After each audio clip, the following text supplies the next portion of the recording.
अब देखिए ग, दिए गए शब्दों में सही स्थान पर अनुस्वार की मात्रा लगाकर लिखिए। अनुस्वार मैंने आपको बताए थे, है ना, ऊपर छोटी सी बिंदी लगी रहती है, अनुस्वार की मात्रा। अब देखिए क गन लिखा है, अब अनुस्वार की मात्रा लगाएंगे तो क्या हो जाएगा? कंगन। क्या हो जाएगा बेटा? कंगन। पलग, गलत वर्ड लग रहा है ना, पलग, तो पलंग। क्या हो जाएगा? पलंग। मगल, मंगल, तो म पे अंक की मात्रा लग जाएगी।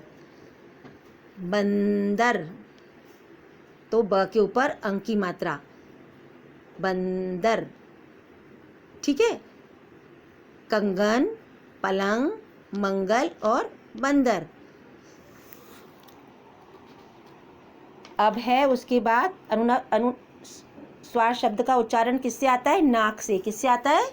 नाक से। अब घ, सही संयुक्त व्यंजन वाले शब्द पर गोला लगाइए। मैंने आप लोगों को बताया था कि संयुक्त शब्द क्या होते हैं। दो शब्दों के मेल से बने हुए शब्द संयुक्त शब्द कहलाते हैं, है ना। दो वे, अब देखो कौन से वाले थे संयुक्त शब्द? जैसे क्ष, त्र, ज्ञ और श्र, है ना। कौन से थे? श्र, त्र, ज्ञ और श्र संयुक्त व्यंजन है, ये दो वर्णों के मेल से बनते हैं। अब यहाँ पर देखो छांव और कक्षा, कक्षा में श है ना, तो ये संयुक्त व्यंजन है। मम्मी, अज्ञानी और अम्बा में से कौन सा संयुक्त अक्षर वाला शब्द है? अज्ञानी। अज्ञानी पर आप गोला लगाइए। श्रीमती, क्यारी और रूठना, तो श्रीमती पर गोला लगाएंगे। अब ढ, दिए गए संयुक्ताक्षर में से दो दो शब्द बनाकर लिखिए। अब जो शब्द दिए गए हैं संयुक्ताक्षर, है ना, उनमें से हम क्या करेंगे? दो दो शब्द बनाएंगे। संयुक्ताक्षरों का निर्माण दो व्यंजनों के मेल से होता है। मैंने आप लोगों को पहले बताया था, इनमें पहले व्यंजन को स्वर के बिना और दूसरे व्यंजन को स्वर के साथ लिखा जाता है।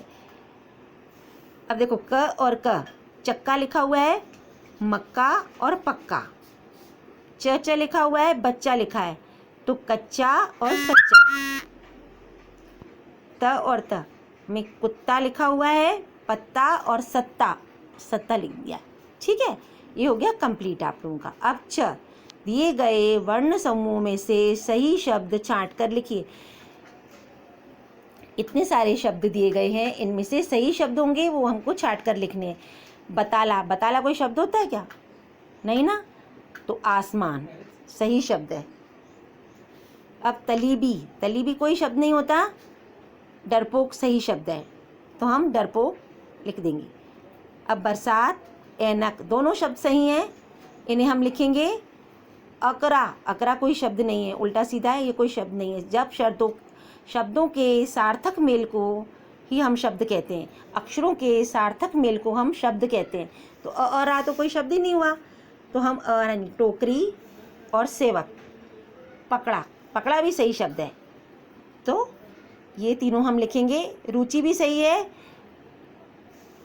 प्राची, प्राची गलत आ रहा है, ठीक है, गलत तरीके से लिखा हुआ है, तो हम ये भी नहीं लिखेंगे। तो क्या क्या लिखेंगे हम? आसमान, डरपोक, बरसात, ऐनक, टोकरी, सेवक, पकड़ा, रुचि। ठीक है। अब है छ, अनुस्वार या अनुनासिक वाले शब्द भरकर वाक्य पूरे कीजिए। अब पहला है रात को निकलता है। क्या निकलता है? आंधी निकलती है, चांद निकलता है, बंदर निकलता है कि पंख? चांद, तो हम चांद लिखेंगे। सेकंड है मोर के सुंदर होते हैं। क्या? आंधी? पंख? हाँ, पंख, तो हम पंख लिखेंगे। थर्ड है मैं कुछ देर में कुछ पेड़ उखड़ गए। आंधी में, आंधी में कुछ पेड़ उखड़, आंधी आती है तो बहुत हवा चलती है ना, पेड़ वेड़ उखड़ जाते हैं। अब है फोर्थ, पेड़ पर एक बैठा है। क्या बैठा है पेड़ पर? आदमी? बंदर? बंदर, पेड़ पर क्या बैठा है? बंदर। तो बेटा ये आप लोगों का बुक एक्सरसाइज हो गई। आप लोगों को ये रफ कॉपी में लिखना, इसका अभ्यास करना। ठीक है बच्चों, ये आपका पूरा लेसन कंप्लीट हो गया। लेसन सेकेंड पूरा आपका कंप्लीट हो गया।